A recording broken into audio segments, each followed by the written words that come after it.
ainsi que ta volonté, que ton nom soit célébré à perpétuité. Merci, oh Dieu, parce que tu veilles sur nous, tu portes le plus pour nous. Alléluia, tu es saint.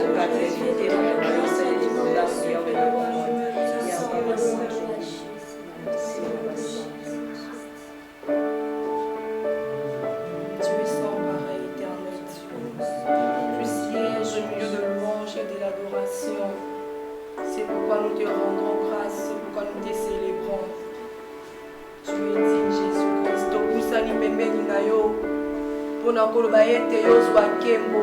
Tokusani pembeni na yo. Pona koloba ete yo zwa lokumu. Po ete yo ndobongi na yango mosantu.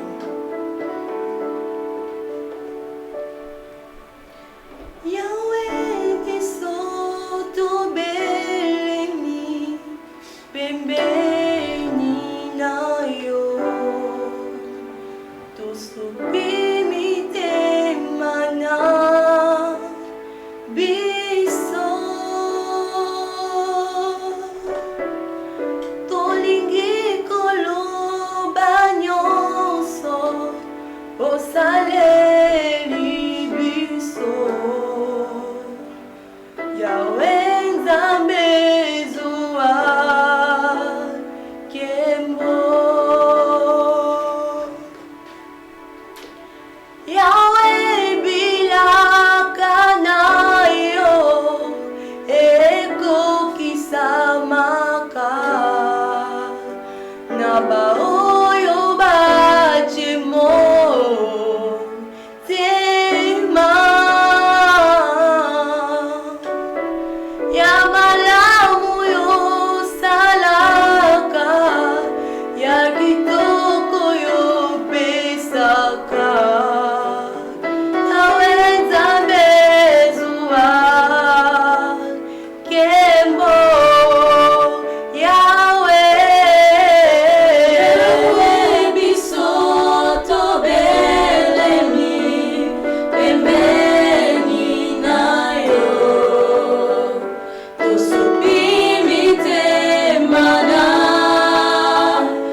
manifestation de son esprit. Prions au nom puissant de Jésus-Christ. Remplis-nous de ta puissance, mon Dieu, de ton onction éternelle, mon Dieu. Être pleine de toi, Seigneur Jésus-Christ, ta célébration de Jésus. Remplis de ta puissance, mon Dieu. La Bible dit que vous serez une puissance de la Saint-Esprit sur et vous serez mes témoins, mon Dieu. Que mon esprit témoigne Jésus-Christ en nous. L'esprit Jésus-Christ témoigne Jésus-Christ en nous. Et l'esprit de la résurrection se manifeste dans ces lieux. Chez nous, nous sommes incapables d'enlèver la glorification. La Bible dit que tu es parti, tu nous as pas laissé au Seigneur, mais tu vas envoyer ton esprit. Oh, le consolateur divin, viens remplir nos cœurs de ta puissance. Viens remplir nos cœurs de ta puissance, oh Dieu. Puisque quand tu descends, mon Dieu, il y a une commandation entre le ciel et la terre. Remplis le cœur. Remplis le cœur éternel. Remplis la puissance de Saint-Esprit. Alléluia. Quitte la carte nawesuka. Quitte la carte.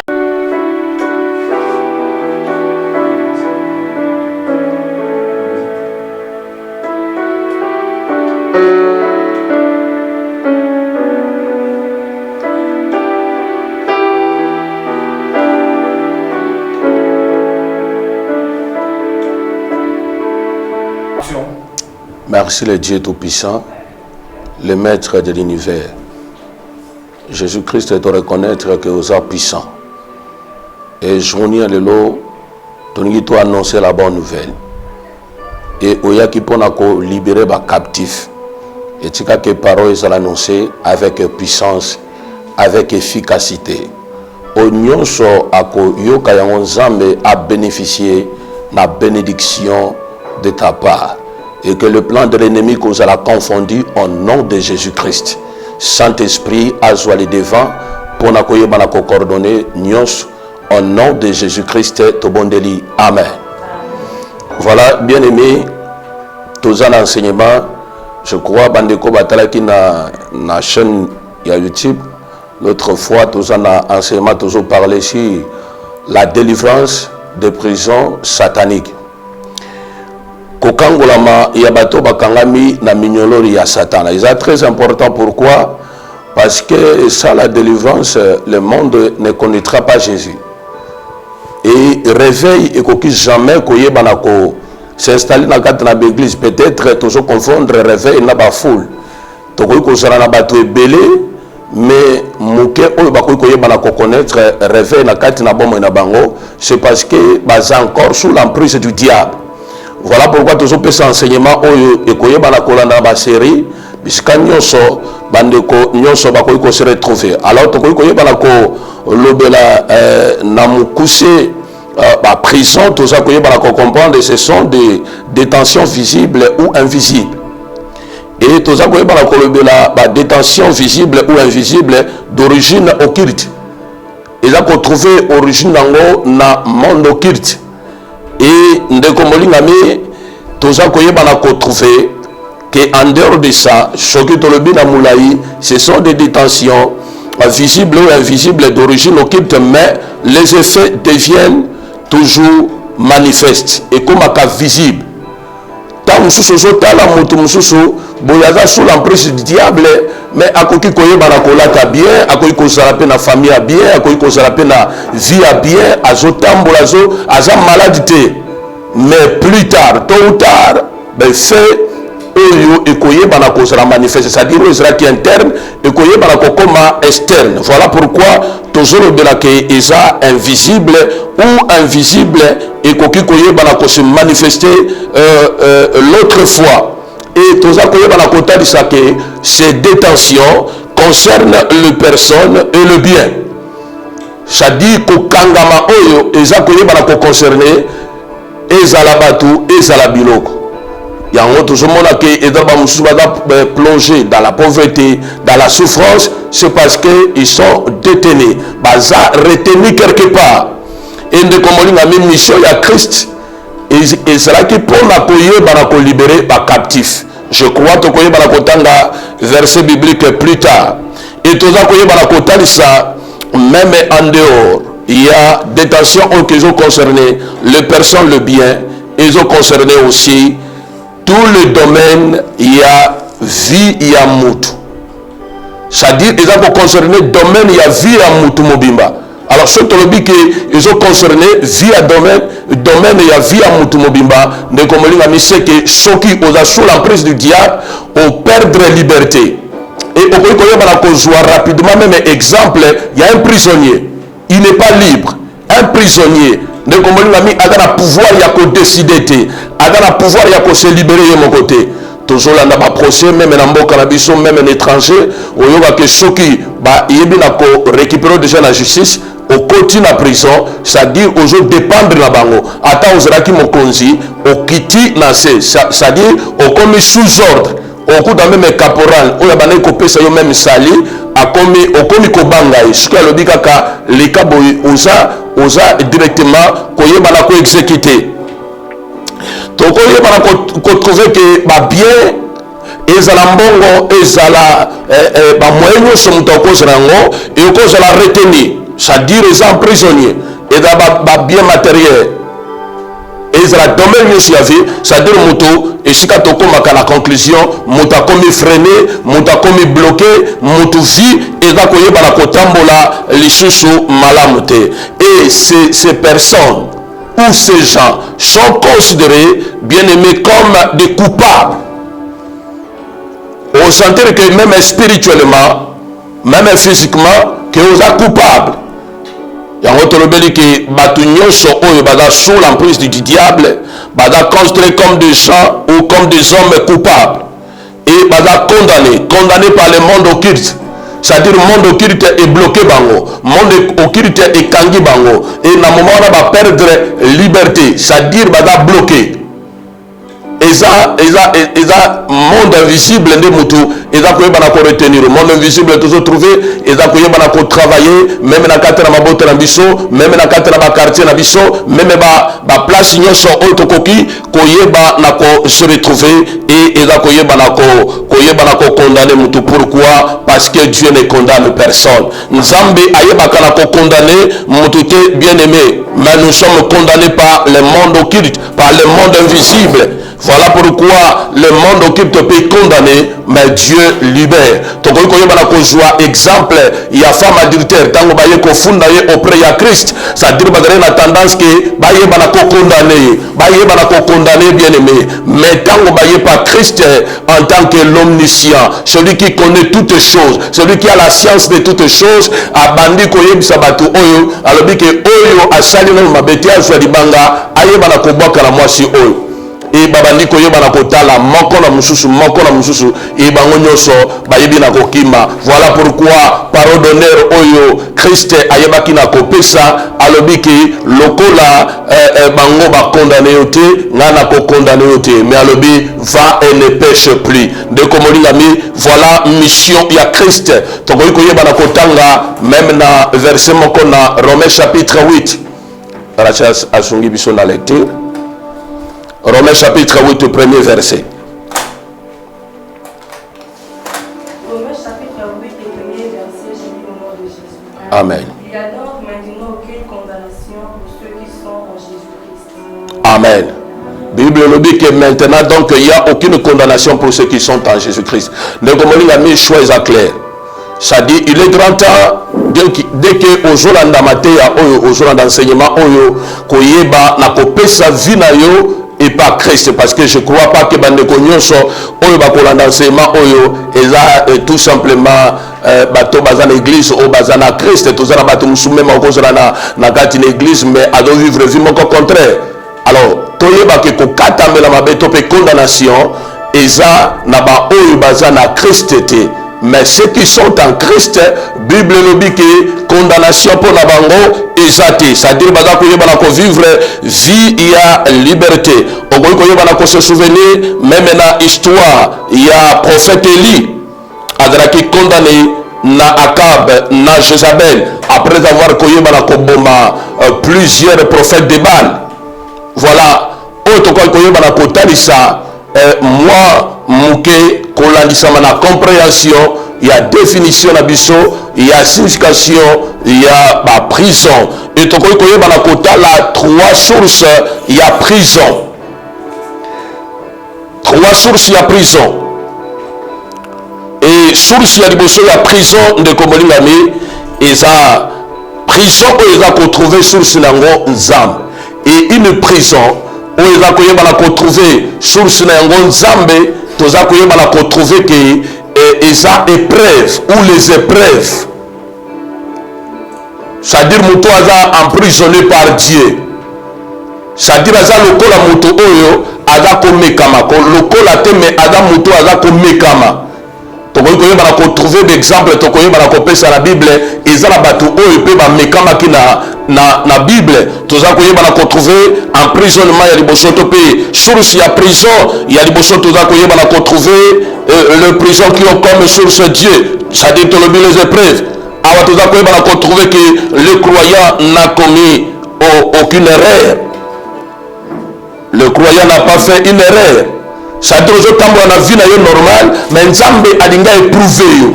Nzambe alingi ayeba na kolekisa yo n'étape moko boye oyo po andima yo. Parce que il faut comprendre qu'il y a la différence entre l'épreuve et la tentation. Tu dois comprendre que tentation est la diable, mais l'épreuve est la nzambe. Nzambe alinga meka. Et au coup jouer exemple il y a liboso, il y a épreuve automoni, il y a moto amekama qui lokola Job. Job n'était pas tenté, mais azalaki éprouvé na nzambe. Nzambe alingaki ayebana ko yebana ko mekaye. Yango tolobeli ke mo Kristo asali lo côté yango tomona ka batu ebele ba se poser ba question na sali lo kombo côté neni makambe zoye la ngaboye oyebi ko so tambola malamu na nzambe. Bible lobi que toute chose concourt au bien de ceux qui aiment Dieu.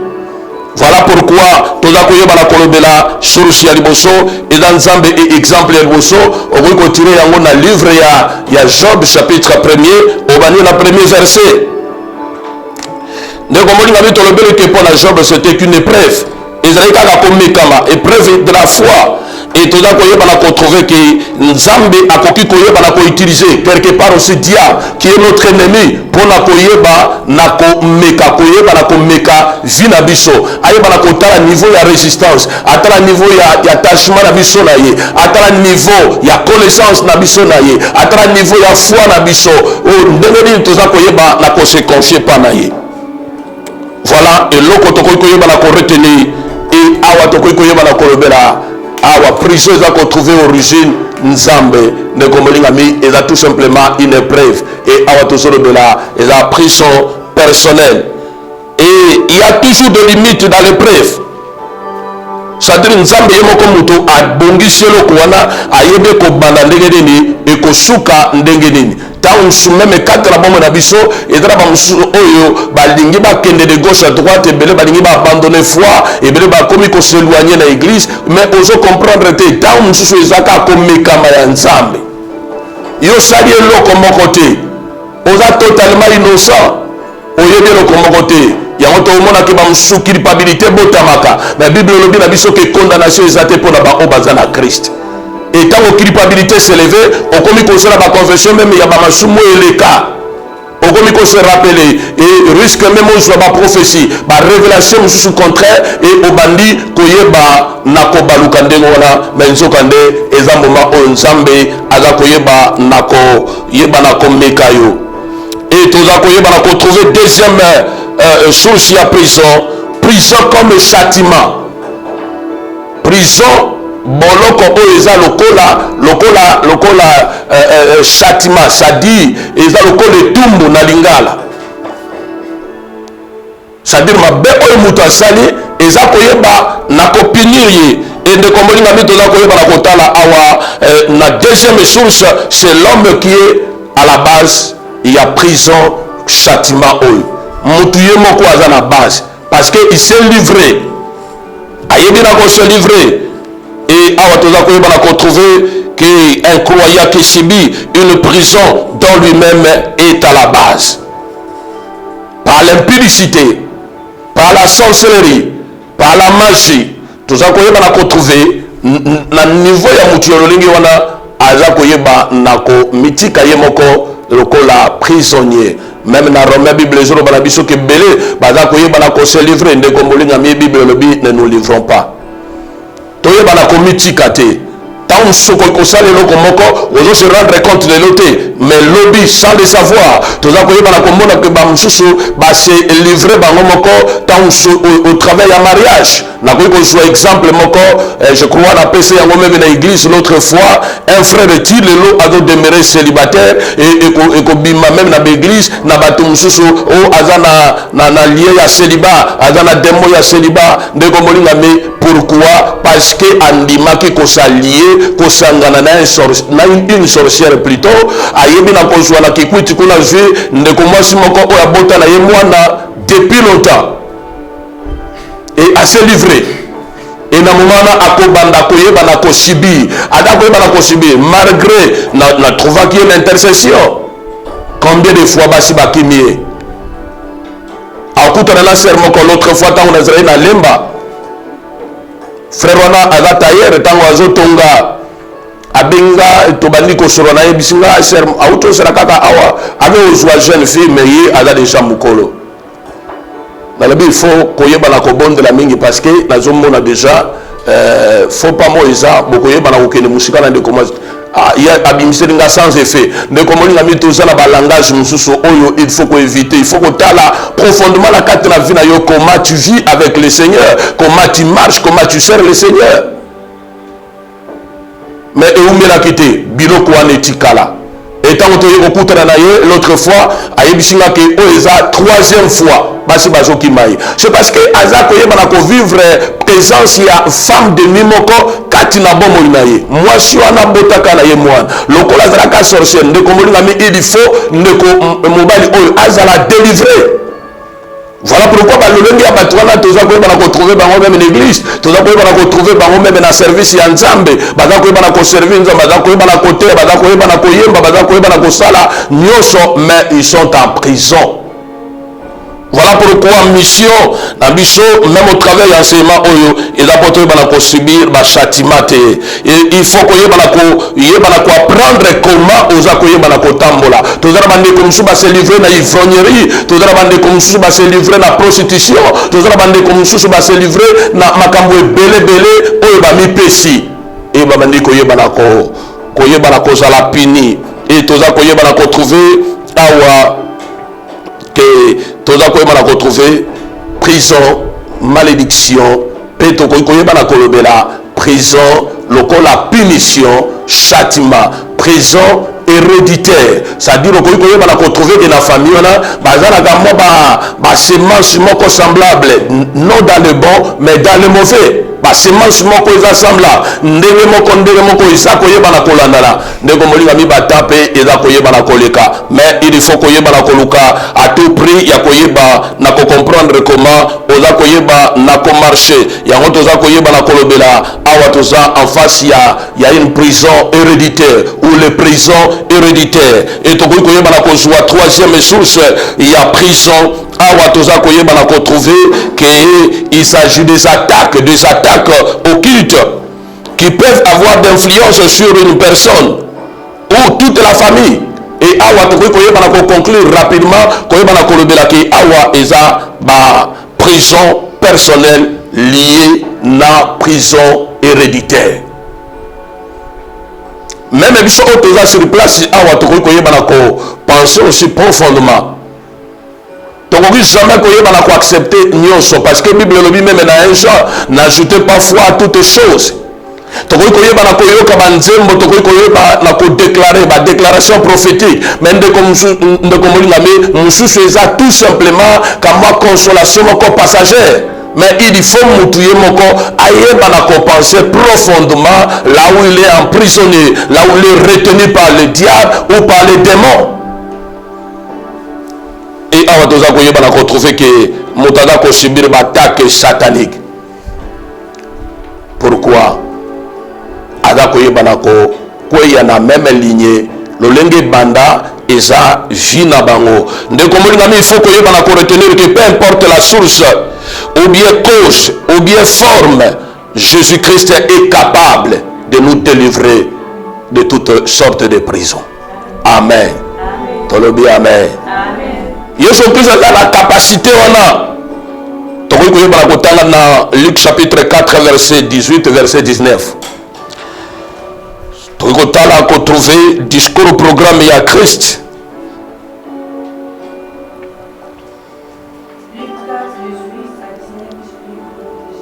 Amen. L'Esprit du Seigneur est sur moi, parce qu'il m'a envoyé pour annoncer une bonne nouvelle aux pauvres. Il m'a envoyé pour guérir ceux qui ont le cœur brisé. Le verset 19. Pour proclamer aux captifs la délivrance et aux aveugles le recouvrement de la vue. Pour envoyer libres les opprimés.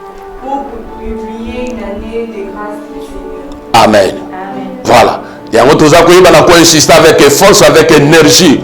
Que peu importe sorte, il y a source, il y a prison, peu importe cause, il y a prison, ou bien de comme on a forme, Dieu est capable. Mais si on a dit que Dieu est capable à condition que vous comprendre que nous sommes emprisonnés, peut comprendre aussi que source il y a prison sur les liens sataniques. On trouve que les liens personnels, les liens familiales, les liens coutumiers, de comme on a mis et ce qui en termes il y a ma porte d'entrée comment s'introduire quand il a bon na biso et ça na makambo oyo biso moko toza na base mais peu importe source ce qu'on comprendre au tiki vina yo et pas Christ ne komolinga me akoyeba na ko libérer yo c'est parce que mission na ye et sengeli ba na s'accomplir yango to koyeba na ko talisa que le ministère de Christ était essentiellement celui de la délivrance et ezalaki kaka pona koyeba na ko kangola et l'œuvre de la croix l'œuvre de la croix est l'accomplissement de cette délivrance. Amen. Il faut que Christ ayaki pour apporter la délivrance. Et tout ça, vous trouver que toujours continuer, que mission il y a Christ, bien que nous sous l'emprise du diable, à cause de la dominée, contrôlée par les démons, mais tout ça, que le ministère de Christ est essentiellement celui de la délivrance et l'œuvre de la croix est l'accomplissement de cette délivrance.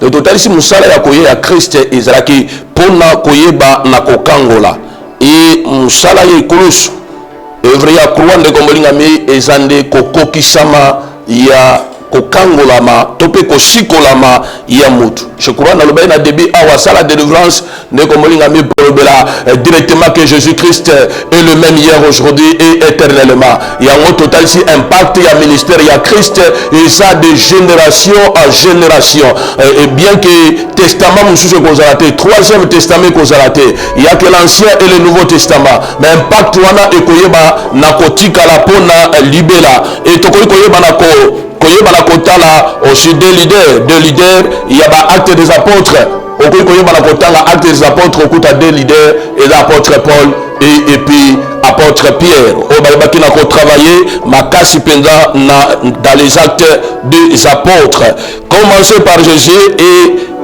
et ces leaders de Komolingami toza koyeba na kotalisa que même na moment na bango pe ba na ko traverser ba moment ba turbulence ba na ko traverser aussi ba moment ba prison même apôtre Paul non seulement to ko lobela sur les prisons spirituelles mais aussi les prisons physiques azrena ba détention il a été torturé plusieurs fois.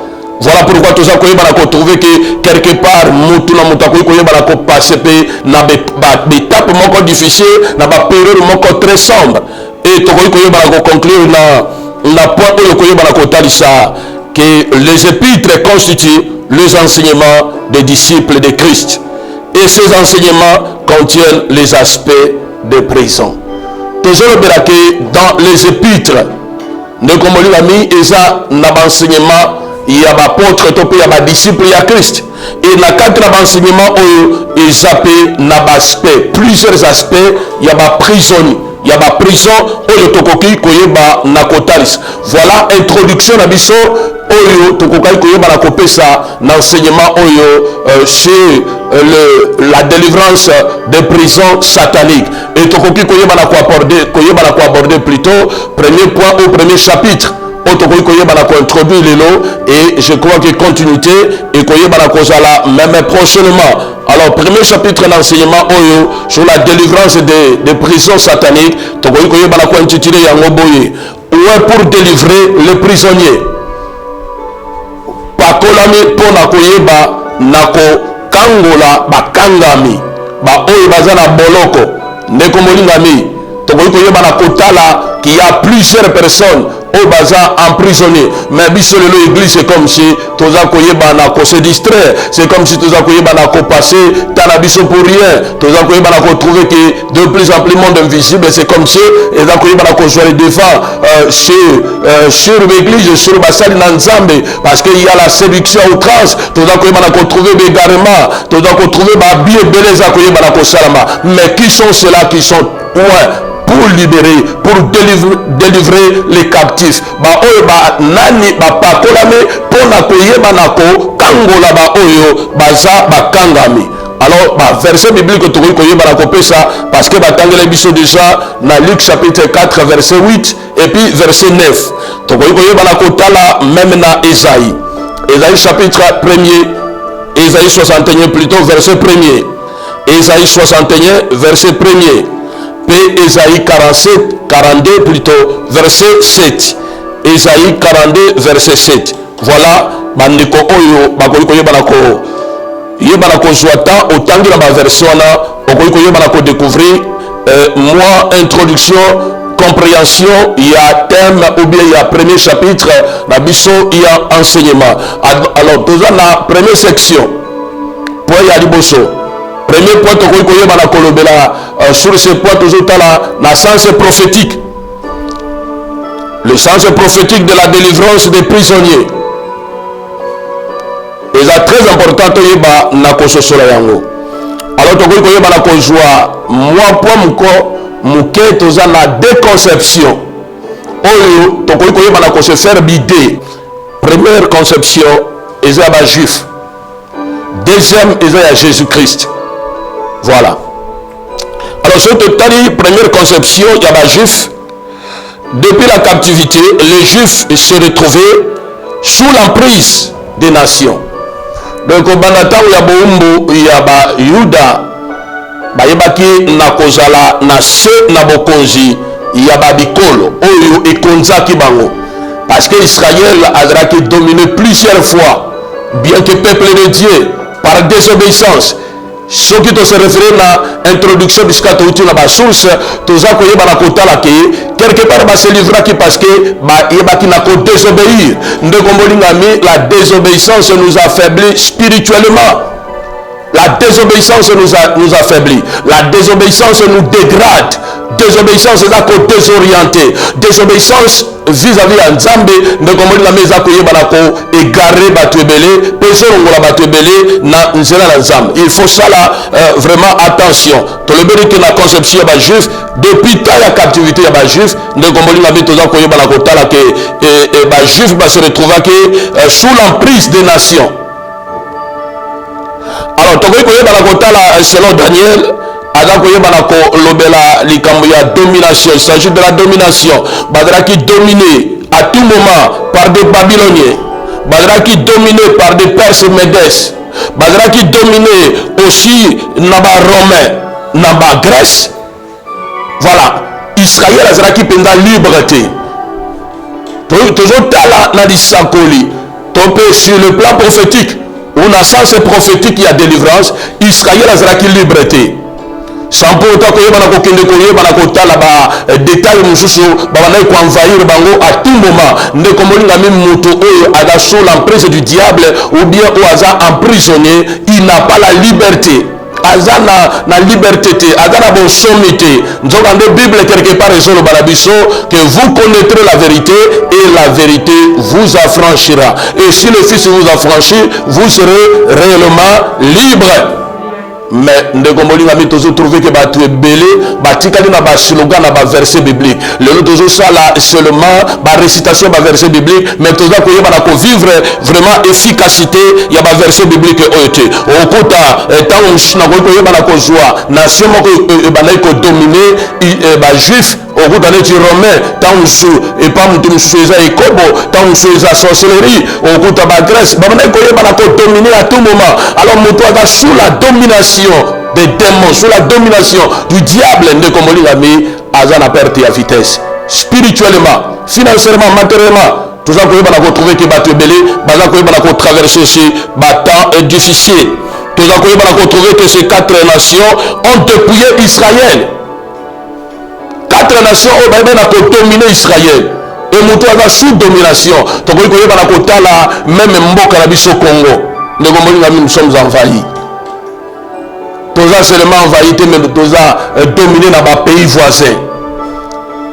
Ce qu'on a même la frontière, il y a Angola. Au bout de ma côté, ils ont sous Congo, comme il y a un drapeau, il y a Angola. Ils ont domination. Ok, mais sur aucun côté, il y a Zambie. Kuna na Katanga. Problème même, ils ont la table, la négociation. On négocie à partir de yo. Voilà, c'est ce qu'il faut éviter. On doit négocier dans le monde spirituel. La négociation.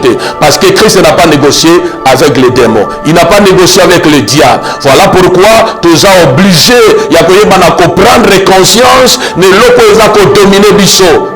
On ne peut jamais négliger yango, on ne peut jamais s'assembler, on ne peut jamais esquiver yango. Mais tant qu'on a esquivé yango, yango s'approcher, s'affoncer les choses davantage. Tout ça comme on a na biso bazore ka ba négociation mais côté mususu baza koyeba na kozwa ba richesse na biso. Sokotali na Rwanda s'est développé na ba richesse ya Congo.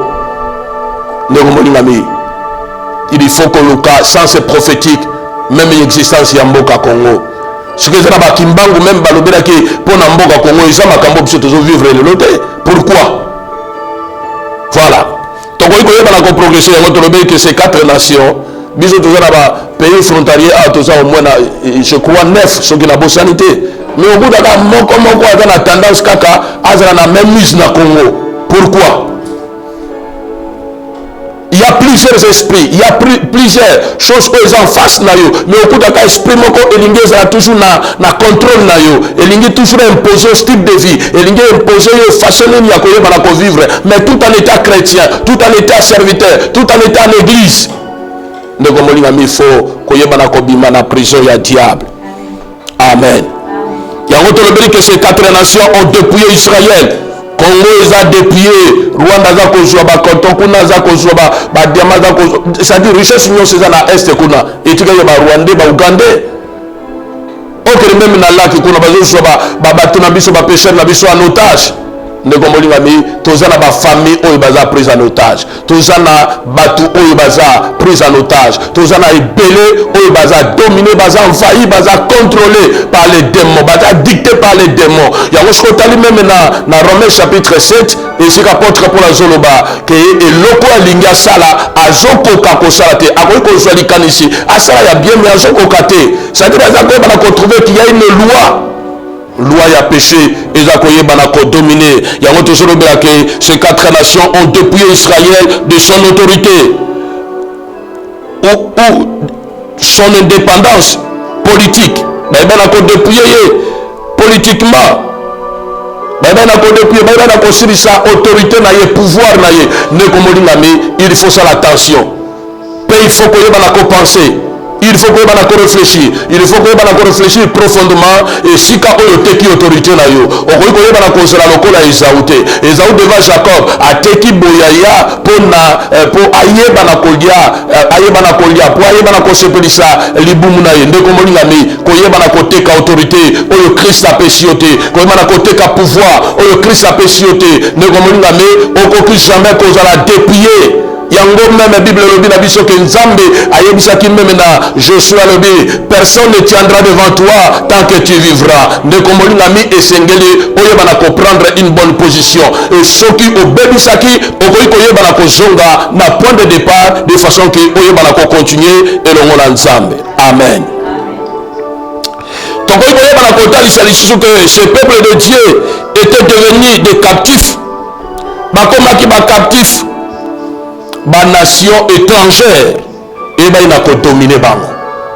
Nde na uti kopesa moi exemple ezala ya mboka na biso ba nation étrangère bazo dominer bazo lia plus que ba congolais bazo traverser zimoko ya pasi mais ezala bato mosusu baza ko yebana ko bénéficier okuta biso ke awa même congolais ya biso awa azoloba akende na ye même na Congo soit akende même ne fisque en face akozonga te ebele bazo kota Rwanda ebele bakoma ba résident na Rwanda kuna. Ndeko molingami esengeli toyebana kosala attention na oyo Christ atiaka na biso. Alors il faut koyebana ko retenir toujours qu'ils étaient comme des prisonniers malgré le retour dans les terres promises. Ils étaient toujours sous la domination. Na kotalisa retour ya Israël parce que il y a trois retours oyo esengeli et salama na Israël. Na lobela ki yango na sema na utai koyebana ko pesa derema que Cyrus l'instrument de Dieu ou Cyrus l'instrument de l'Éternel. Ndeko molingami esengela ki Israël ebana kozonga parce que prophétie ya Isaïe et là na kolaka que Israël esengeli ebana kozonga azalaki na une terre étrangère il faut zonga. Ndeko molingami yango na ibe na ko déclarer que bao nyonso baza ko se retrouver na terre ese ya bango te baza ko bana ko se retrouver ne sika ese ya bango te. Nzamba promettre qu'il y aura un retour. Il faut que zonga ne sika na yo nzamba bana ko utiliser opisama il faut zonga n'état na yo nzamba bana ko yeba na ko salela yo ezala na prière ezala na prédication ezala na koyemba ezala na modération ezala na évangélisation okozonga ne sika na yo soki bazwaki en otage Christ va te libérer. Amen. Nani mokonzi. Alors tokoki koyeba na kotala que à l'époque de Jésus ils étaient sous la domination romaine. Na taille à Christ, c'est-à-dire na taille à Nouveau Testament, Israël est sous la domination romaine. Ba romaine nde bato bamandaki koyeba na kokonza Israël koyeba na kocontrôler. Ils avaient besoin d'un libérateur conquérant qui le libérera de l'emprise de l'empire du diable ou l'empire romain. Voilà. C'est-à-dire que la posa il y a un libérateur oui c'est là qui ayebana ko libérer bango sous l'emprise de l'empire romain. Israël c'est là qui ayebana ko connaître ce libérateur mais comme on dit tous a besoin il y a libérateur oyo même pendant moment oyo ndeko molingami toza dans la présence de Dieu même ndeko oyo akoki koyebana kolanda mateya oyo même après ndeko molingami oza na besoin ya un libérateur parce que makambo ebele na vie na yo ezomarche te makambo ebele na famille na yo ezomarche te makambo ebele meme na bafere na yo ezomarche te tu as besoin d'un libérateur conquérant oyo esengeli ayebana kobotola yo alibere esika oyo bayebaki na koretenir yo comme esclave wana ezalaki posa ya Israël. Ainsi pour les Juifs le Messie le futur roi qui va délivrer Israël de la captivité romaine. En dehors de Christ, il n'y a pas une autre personne qui peut nous délivrer. Amen. En dehors de Christ, nous avons sayoté. Oh, que nous avons bakopesa yo mai. Oh, que nous avons bakopesa yo sukelo konini. Oh, que nous avons bagoble ya mafuta te. Mutumo akoki ko délivrer te lelo tozo mon existence il y a plusieurs dieux mais biso toza koyeba na ko prophéser toza koyeba na ko confesser toza koyeba na ko déclarer toza koyeba na ko publier que en dehors il y a Christ il y a pas de libérateur en dehors il y a Christ il y a pas de roi il y a en dehors il y a Christ ezana mutumo ko to akoki koyeba na ko sikola biso sous l'emprise du diable il y a libota na biso sous l'emprise il y a diable il y a coutume na biso sous l'emprise du diable il y a quartier il y a ma parcelle bisika nyonso tokoki koyeba na ko se retrouver seul Jésus-Christ. Pourquoi? Parce que salut est outil na Christ, délivrance est outil na Christ, repentance est outil na Christ, miracle au nom de Jésus-Christ. Il faut koyeba na ko retenir yango et c'est très important. Ata okendaki même na captivité, Christ a koyeba na ko libérer yo, a ko zongisa yo. Et à cette époque-là, il y avait des courants idéologiques qui étaient les zélotes. Les zélotes, zélés dans le mauvais sens. Et tout à l'heure, on a retrouvé bango bazraki basé mingi ndeko molingami na kati na loi pe na ba tradition mingi ozraki édité par Moïse. Voilà, et l'autre c'est là qui connaît la comprendre na conception des juifs. Alors tu connais la kolobela mouké na deuxième point tu connais la kotalisa conception à Jésus-Christ mais tu intitulé en la conception du Messie. C'est la même chose. Ça veut dire que la kotala na vision ni moniseli na compréhension ya Jésus-Christ conception na ezanine. Christ montre que la prophétie d'Ésaïe 61 verset 1er à 2 s'accomplit en lui. Amen. Et c'est vrai. Jésus-Christ a retrouvé que la prophétie à Ésaïe 61 verset 1 à 2 s'accomplir dans Jésus-Christ. Et là, nous avons attribué. À tant que nous avons sur la prophétie à Cyrus, parce que Christ a été Cyrus, a poni Cyrus et a été placé pour libérer Israël, pour conduire le peuple Oyo na terre na bango bazonga retourner salama. Mais prophétie à Cyrus et s'accomplit kakana Christ. Alors tokoki koyeba na ko se limiter na tongo nelo na 20 midi ya lelo sur la conception du Messie ou la conception messianique. Voilà, prochainement tokoyeba na kobanda na deuxième point pour na koyeba na kokende na troisième section kolobela la délivrance par l'onction. Alors ndeko molingami nzambe apambola moko na moko oyo alandi enseignement oyo nzambe ayeba na kopambola bao nyonso ba assister na programme oyo et toujours singa ke bandeko nyonso bisika bazwami basabone très nombreux parce que enseignement tozaka na débit tokoyeba na kopesa eza malamu pe mutu akoyeba na ko se faire idée ya oye azali. Alors ceux qui ont tapé de adresse dans la chaîne, ils ont bêté Jean Fidèle Bossao pour se retrouver facilement. On peut retrouver dans YouTube déjà enseignement Oyo et ça. En dehors, il y a Oyo Bandeko Basara qui essaye avant enseignement to lancer pour la bino. Koyeba kotala yango malam. Nzambe apambola moko na moko. Amen.